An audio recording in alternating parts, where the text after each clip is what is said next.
Orelsan pour rapelite.com. Alors, perdu d'avance pour plein de raisons. D'abord, j'aime bien l'expression.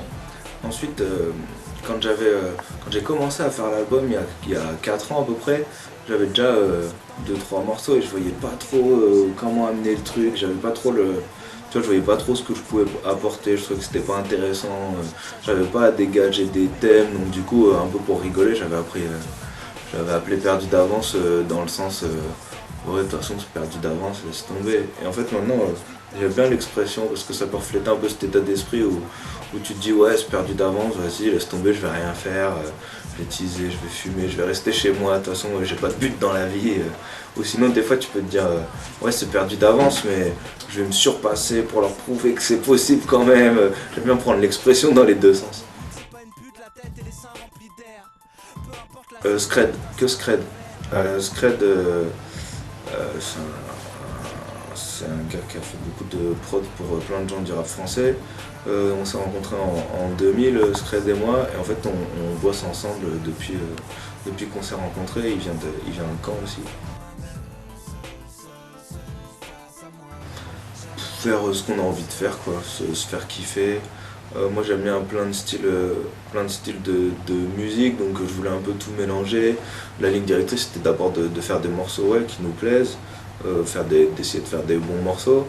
Ensuite sur certains, on a essayé de ne pas faire trop de titres qui se ressemblent. On a essayé de faire des titres un peu plus dansants, des titres un peu plus chantés, des titres un peu plus personnels. En gros c'était ma carte de visite, voilà. Mes petites histoires, j'ai pas une vie mortelle ni rien, mais j'avais envie de raconter des petites anecdotes, des petits trucs. J'ai lancé Changement en premier, et avec le clip qu'on avait fait nous-mêmes. Après j'avais lancé No Life parce que je trouvais que c'était j'aimais bien déjà le titre en lui-même. Je trouvais que déjà je trouve l'instru mortel de No Life, j'aime bien le sample de violon mélangé avec une rythmique un peu lente, un peu à la limite dirty mais saccadée. Et du coup je voulais faire ce titre parce que c'était un univers. Tu vois, quand je fais Changement, je dis ce qui se passe dans la tête des jeunes. En gros, dans Changement, je dis que les vieux ils comprennent pas ce qui se passe dans nos têtes. Et dans nos lives, j'explique un peu ce qui peut se passer dans la tête de quelqu'un entre 15 et 25 ans, tout le stress, tout le genre de choses qui peut arriver à n'importe qui. Donc je trouvais que ça faisait bien le parallèle avec Changement en fait. Ouais, bah, des soirées comme ça, j'en ai passé tellement, c'était un peu évident quoi. Je voulais faire un son un peu genre, un son un peu électro, enfin un son plus en boîte, un son où on a envie de chanter, où on a envie de s'amuser. Sauf que des soirées à la 50 Cent, on n'en passe jamais, tu vois. Donc du coup, c'est logique, les paroles, je les ai adaptées un peu au style de soirée qu'on vivait. Ça veut dire des fois on passe des soirées un peu pourries, mais au final il arrive toujours des trucs qui fait qu'on en reparle encore. Tu sais, le lendemain on s'appelle, on dit ouais t'as vu hier soir t'étais mort, ouais c'était pourri, hein, ouais mais on a bien rigolé. En gros c'est exactement les soirées qu'on passe. 50% c'est une histoire qui m'est vraiment arrivée. Bon après forcément comme c'est une chanson j'ai dû un peu simplifier les trucs mais ouais c'est une histoire qui m'est vraiment arrivée et je trouvais ça marrant de le raconter parce que c'est des situations tu t'y attends pas et tu te retrouves dans des situations complexes comme ça. Donc t'as pas eu du mal à te livrer sur ce morceau-là? Non, ça va parce que c'est un truc qui m'est arrivé en 2002 à peu près, donc c'était il y a quand même 7 ans, donc j'ai eu le temps de bien digérer l'histoire et puis tu vois l'histoire c'est un peu ironique quand même, je préfère en rire que tu vois justement ça m'aide un peu à digérer le truc. Ça parle des gens qui se donnent trop d'importance. Vous êtes prêts les enfants? En gros, les personnages que je décris dans les premiers deuxième couplets, c'est des personnages qui n'existent pas, tu vois, Jessica ou comment il s'appelle, Fabrice ou Clément, ces personnages-là ils n'existent pas, mais ils sont inspirés de gens que j'ai pu voir autour de moi. Le seul qui existe, entre guillemets, c'est le dernier qui était vraiment mon boss à mon taf et qui me cassait les couilles et je me suis dit je vais me venger. J'ai fait ça, j'ai fait le gamin, je me suis dit ouais je mets son vrai nom et tout, mais même lui tu vois c'est un peu une caricature quand même quoi, j'en ai un peu rajouté. Exagéré un peu. Ouais, enfin j'ai pas exagéré un truc de ouf. Hein. Juste qu'il faut. Ouais c'est ça, juste faut quand même qu'on comprenne le truc, il faut que ce soit un peu marrant.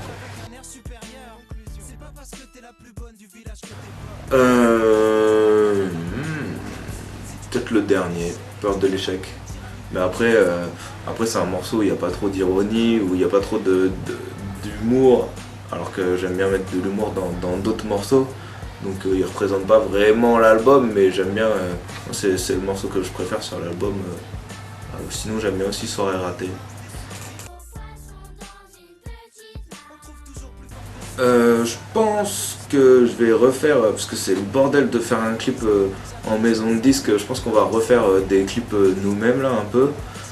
Moi j'aime bien faire des clips, en fait les premiers clips Changement, No Life et les trucs d'avant on avait tout fait Scred et moi. Et donc là on va repartir là-dessus, je pense qu'on va sûrement clipper Jimmy Punchline ouais je pense que ça va être Jimmy Punchline pour l'instant. Pourquoi c'est plus compliqué en maison de disque? Parce qu'en fait, par exemple pour le dernier clip qu'on a fait que ça devait être différent, avec Scred, c'est nous qui avions écrit le scénario en fait du clip. Et là, on le donne à la maison de disque, il l'envoie style à la boîte de prod qui devait faire le clip.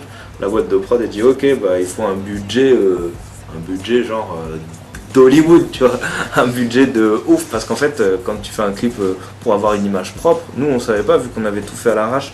Pour avoir une image propre dans un clip, ça veut dire qu'il faut des lumières.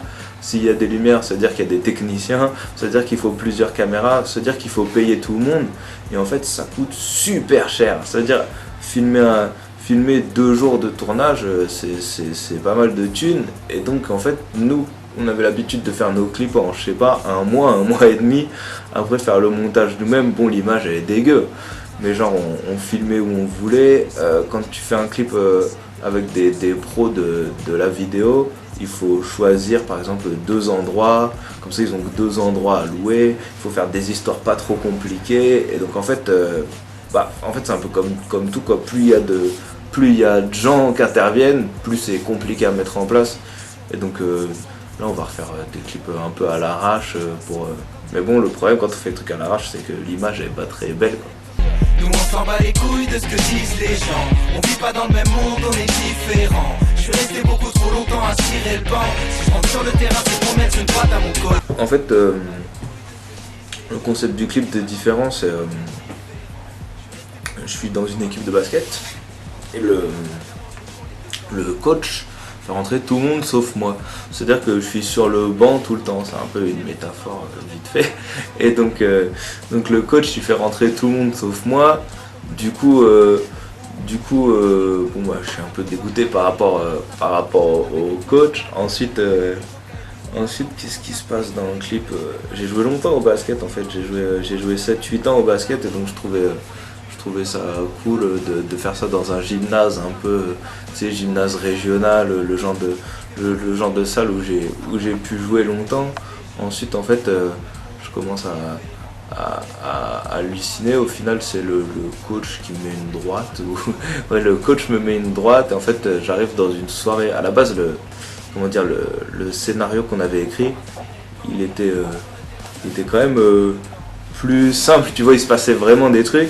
Et là on a commencé à regarder, ils ont dit non ça c'est pas possible à cause du budget. Après on a regardé, ils ont dit non ça c'est pas possible parce que il y a des trucs où des chaînes veulent pas passer le clip s'il se passe ça, tu vois.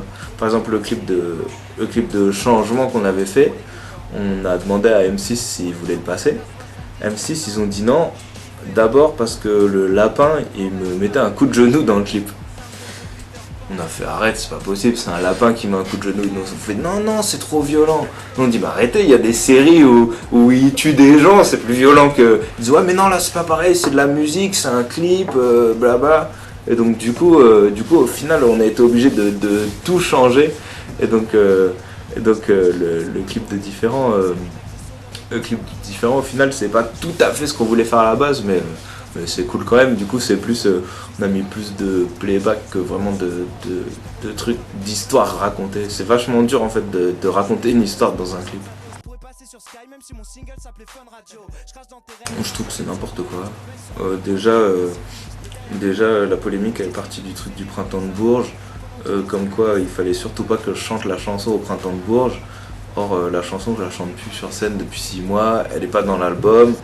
Tout ce que les gens ils ont raconté, tout ce qui a été dit sur cette chanson-là, ça a été complètement sorti du contexte. Il y a des gens qui ont dit que la chanson c'était un appel au meurtre des femmes. C'est n'importe quoi. La chanson c'est une fiction. Ce que j'ai voulu faire, c'est symboliser le fait qu'un homme ou même une femme, enfin un être humain quoi, peut passer super vite de l'amour à la haine à cause de la jalousie, à cause de l'alcool, à cause de différents sentiments.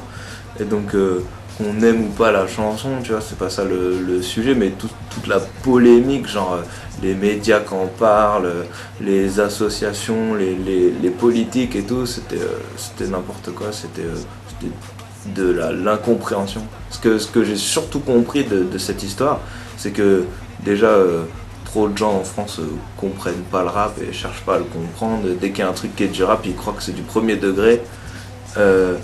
Ensuite, ce que j'ai compris aussi, c'est qu'il y a une différence de génération de ouf. Ça veut dire que les gens de plus de 40 ans, enfin certains, pas tout le monde, ils ont du mal, ils se rendent pas compte que nous, on est habitué à voir des films, à voir des jeux vidéo violents, des trucs, on est habitué à avoir différents degrés dans le cinéma et tout, et qu'il faut pas prendre au pied de la lettre. Moi je sais que beaucoup de jeunes qui ont vu cette chanson-là, ils comprennent que c'est une fiction quoi. Et ouais, l'histoire c'était un peu du bluff quoi. Ils ont déprogrammé des concerts, donc j'ai eu 3-4 concerts de déprogrammés. Ensuite, les conséquences, c'est que j'ai dû faire plein d'interviews, m'expliquer, dire pourquoi j'avais fait ça. Du coup, il y a eu plein de trucs racontés, tout et n'importe quoi. Après, franchement, voilà, il n'y a pas eu plus de conséquences que ça. C'était un peu relou sur le coup. Mais au final, ça change rien quoi. J'ai dû vendre 100 disques de plus. Bon, bah, c'est cool. Ouais, t'aurais pu t'en passer de la polémique. Ouais, carrément. Bah, surtout sur cette chanson-là, qui est quand même une vieille chanson. C'est pas du tout ma chanson préférée. Surtout tout ce qui a été dit, en fait, c'était n'importe quoi. Ouais, les gens ils voulaient pas comprendre que la chanson c'était une fiction, que c'est pas moi qui disais ça, que ouais, je sais pas, ils comprennent pas quoi. La tournée, on est en tournée en ce moment. Là, ce week-end, on va être à Metz et à Mulhouse. Ensuite, Printemps de Bourges. Et ensuite, la tournée. Puis je vais essayer de commencer à réécrire un nouvel album. Là, il y a Gringe, avec qui j'ai un groupe, Casseur Flotteur, qui va sortir son street CD. Donc, je pense que je vais faire un morceau avec lui. Et puis après, plein de projets. J'ai pas encore réécrit de son depuis que j'ai fini l'album. Ça me fait un peu flipper. Mais voilà, quoi. Je vais faire un peu de la même façon que j'ai procédé. Avant de sortir ce disque-là, je vais recommencer tout à zéro. Bah merci Rap Elite. Le dernier mot, c'est tout ce que je dis dans les interviews, c'est cool, mais le mieux c'est d'écouter le disque parce que c'est là où j'ai l'impression de m'exprimer le mieux. Et puis bah merci.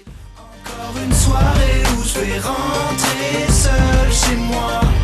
Encore un soir où je vais finir dans un sale état. J'essaye d'avoir l'air cool, mais j'arrive juste à m'afficher. Ça m'empêche pas de kiffer. 2 jours plus tard, je suis de retour pour passer la même soirée ratée.